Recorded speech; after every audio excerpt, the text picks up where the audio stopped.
Assalamualaikum warahmatullahi wabarakatuh. Hai dan selamat sadanya kabarnya. Hai orang Indonesia, apa kabarnya? Semoga diberi kesehatan, keselamatan, kebahagiaan. Sehat kantong, sehat pikiran pastinya ya. Untuk teman-teman yang udah mampir di Celotehan Ijuk, bercerita bersama Nicut. Kali ini aku akan meng-up history aku, ini history pribadi aku yang masih tersimpan di memori dan akan aku tuangkan di sini. Ini sih cerita waktu aku masih sekolah lah gitu. Tapi aku akan menceritakan ibaratnya di cerita ini banyaklah sebenarnya peristiwa-peristiwa gitu, yang nggak sesuai dengan keinginan aku, tapi aku akan meng-up itu cerita yang menurut aku benang merahnya itu masih ada di batasnya gitu. Siapa di sini punya adik? Tapi sebelumnya, jangan lupa support aku dengan cara like, subscribe, dan komen-komen yang positif karena kita orang Indonesia pasti punya etika dan budaya. Sebenarnya aku punya banyak stok video yang udah aku buat, tapi karena aku seorang pemalas, mungkin, video ini yang akan muncul pertama, berarti video ini yang baru aku edit ya. Ternyata menjadi pengedit itu atau editor itu sangat melelahkan. Bagi editor, gaji kalian gede, Kak. Oke, ini waktu itu aku masih sekolah di mana, kakak aku udah pergi lah gitu, maksudnya udah nggak di rumah dan akhirnya akulah anak yang tertua di rumah itu, di mana ya mau nggak mau harus menjaga si adik gitu kan. Mungkin mereka nyangkanya itu aku seorang kakak yang sangat protektif atau gimana, tapi aku ada alasannya kenapa aku protektif. Dikarenakan dulu adik aku ini pernah dipukuli sama ayah aku, dikarenakan bukan kesalahan dia, itu pokoknya adik aku tertuduh, pokoknya ceritanya itu ada di video ini, silahkan kalian tonton biar tahu alur ceritanya. Pokoknya semenjak itu, ibaratnya aku nggak bisa ngapa-ngapain di saat adik aku dipukulin dan aku melihat adik aku menangisnya itu sesak, ngerti nggak? Si pelakunya ini yang biang keroknya ini, dia itu kayak puas gitu loh di saat adik aku dipukuli sama ayah aku gitu. Dah, dan di situ aku kayak protektif gitu, ibaratnya aku harus menjaga adik-adik aku gitu. Dan kalian tahu kan kalau anak yang kakak yang tertua lah gitu di rumah itu gitu, pastilah ibaratnya itu kayak harus sesuai dengan aturan dia gitu. Dan di mana waktu itu aku kalau pulang sekolah itu aku nggak kemana mana main gitu, sebenarnya bisa aja gitu. Ke mana-mana main pun aku selalu jaga dia gitu, mereka si Ipin Upin ini gitu.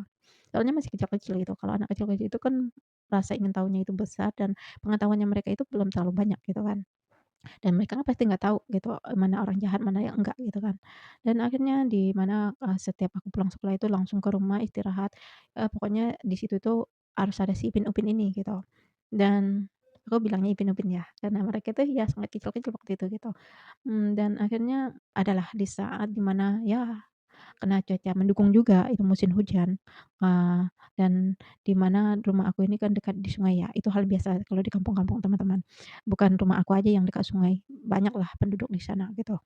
Dan karena ya cuaca mendukung akhirnya aku tertidur. Ini aku pastikan dulu nih semuanya terkunci kan, jendela, apa, pintu terkunci gitu kan. Tapi yang luput dari pandangan aku, si jendela ini sangat pendek, di mana adik-adik aku yang Ipin Upin ini ibaratnya itu keluar dari lewat jendela pun bisa gitu. Dan ini rasanya aman nih, ketiduran, sebenarnya tidurnya itu nggak terlalu lama, tapi nyenyak kali ya. Kenapa aku bilang nyenyak, ada aku buka jendela aja nggak kedengaran gitu. Tidur, bangun itu kaget, aku, pertama aku lihat itu ke kamar dulu, ngecek nih si Upin-Ipin masih ada apa enggak, ternyata tidak ada. Dah, habis itu rasa khawatir mulai muncul dong. Soalnya apa? Soalnya kalau di tempat aku itu kalau, musim hujan airnya itu pasti mengeluap kalau ibaratnya itu gede gitu, air gede gitu kan. Di situ itu biasa kalau anak-anak kalau udah air gede itu mereka berenang, ya nyusuri sungai gitu, berenang loncat dari tebing seperti itulah gitu. Itu di bayangan aku ya gitu yang akan dilakukan adik aku gitu. Dan pertama ya otomatis aku menyisiri sungai yang masih daerah rumah aku dong. Sepanjang jalan apa? Aku nangis. Kenapa nangis? Karena aku nggak mau salah seumur hidup, nggak mau merasa bersalah gitu loh teman-teman. Kan ibaratnya ini si bocah ini, ya 2 bocah ini kan tanggung jawab aku gitu. Kalau seandainya dia ikut nyebur juga ke sungai, umpamanya orang nggak ada yang bantu dan aku itu menemukan adik aku itu ngapung di sungai, diapit oleh pohon-pohon bambu yang udah tumbang ke sungai gitu. Itu di bayangan aku gitu. Pokoknya ya emosional lah di situ gitu. Nangis nangis udah nyampe ke rumah, emang kalau aku kalau kayak nangis itu enggak ini sih gitu, enggak pokoknya pas nyampe di rumah udah cari keliling rumah, berharap nih, "Oh kayaknya dia main di belakang rumah nih, dekat kuburan nih," gitu kan, nggak ada. Akhirnya aku nanya dong, tetangga aku depan, itu masih adik kelas akulah gitu, umurnya masih di bawah aku nanya di depan rumah aku, "Lihat sini nggak?" Kataku. Aku bilang, lihat, aku sebutin namanya kan. "Oh iya nih tadi keluar dari jendela," gitu. Baru aku nyadar dong, oh iya, jendela ternyata pendek di antara yang lainnya gitu kan. Ibaratnya anak si bocil umuran berapa tahun gitu bisa, keluar dari jendela gitu. Jendelanya itu jendela kaca yang bukanya itu didorong gitu loh, didorong keluar gitu loh. Dah, aku cek jendela ternyata ya dong ada bekas habis dibuka. Dah, khawatir berjalan aku nih ke depan gitu, maksudnya ke arah luar lah gitu kan. Jalan jalan terus sambil ini, di mana nih bocah gitu, aku mikirnya itu mereka itu ngelihat orang main ini, apa namanya, bukan main, berenang gitu, berenang sungai, masih aja itu di pikiran seperti itulah gitu. Dan akhirnya aku nanyain, sepanjang jalan itu nanyain ke orang-orang yang papasan nama aku, "Lihat adek aku nggak? Lihat adek aku nggak?" Gitu. Yang setiap aku tanyakan itu mereka ngomong tidak gitu, "Enggak," gitu. Kalau di kampung itu walaupun sepadat apapun, mereka pasti tahu anggota keluarga kita itu siapa-siapa aja pasti tahu, teman-teman. Itulah enaknya kalau hidup di kampung. Dan akhirnya kayak rasa ini ya, rasa, bersalah makin meningkat, rasa rasa apa namanya, rasa kesal juga meningkat. Jadi akhirnya aku adalah satu ibu-ibu yang mau ke arah belakang gitu, ke daerah akulah gitu. Sepanjang jalan gitu aku ngomong gini, "Bu, lihat ada aku nggak?" Gitu. Aku pakai bahasa Minang ya, bahasa kampung aku ya. Dan, "Oh tadi ada nih, dia kayak ini, lihat aja ke Surorubo." Surorubo itu di ini teman-teman, itu tempat aku ngaji, biasa ngaji. Di situ tuh emang kalau kayak di masjid itu, masjid atau surau itu udah hal biasa kalau suraunya di pinggir sungai, ya atau masjidnya di pinggir sungai itu udah biasa gitu. Dan akhirnya langsung aku dong menuju ke sana, aku lihat itu rame banget di surau itu, anak-anak lagi berenang, lagi terjun dari tebing, lihat gitu. Mikirnya, "Adek aku terjun juga nggak ya?" Soalnya belum kelihatan nih si bocah ini berdua gitu kan. Dan akhirnya tahu aku melihat ini si bocah lagi ketawa cengengesan ngelihat orang loncat gitu. Kan aku mikirnya kan dia juga ikut loncat kan. Lihat lah nonton nonton, kalau nggak salah itu di ya dekat surau lah gitu, lihat gitu kan. Tahu, panggil dong dengan sekuat tenaga, "Pulang!" Kataku gitu kan. Mereka tahu ekspresi mereka senyum, senyumnya itu mungkin senyum getir kali ya, senyum, "Oh mungkin bakalan diomelin nih, bakalan dimarahin nih." Lah makin mereka senyum makin kesel dong, soalnya dari tadi nih emosi kita dimainkan kan, di mana aku udah memikirnya macam-macam gitu kan.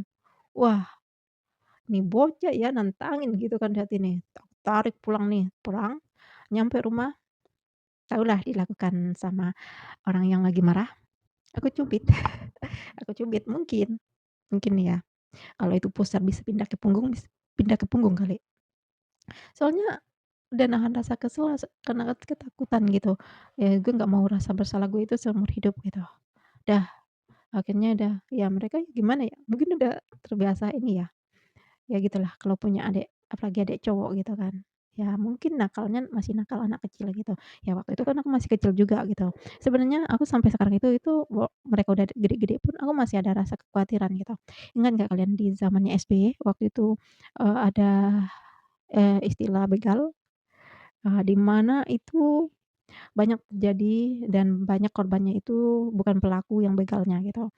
Dan itu pun aku lihat di pemberitaan di mana dia itu dibakar sama motor-motornya gitu, di mana dia itu orang yang nggak ngelakukan gitu. Ternyata pelakunya itu juga ngikut ngejar gitu. Nah, daripada dia yang kena, dia yang ini, yang sok jadi orang yang ngejar juga, orang yang biasa ngejar gitu.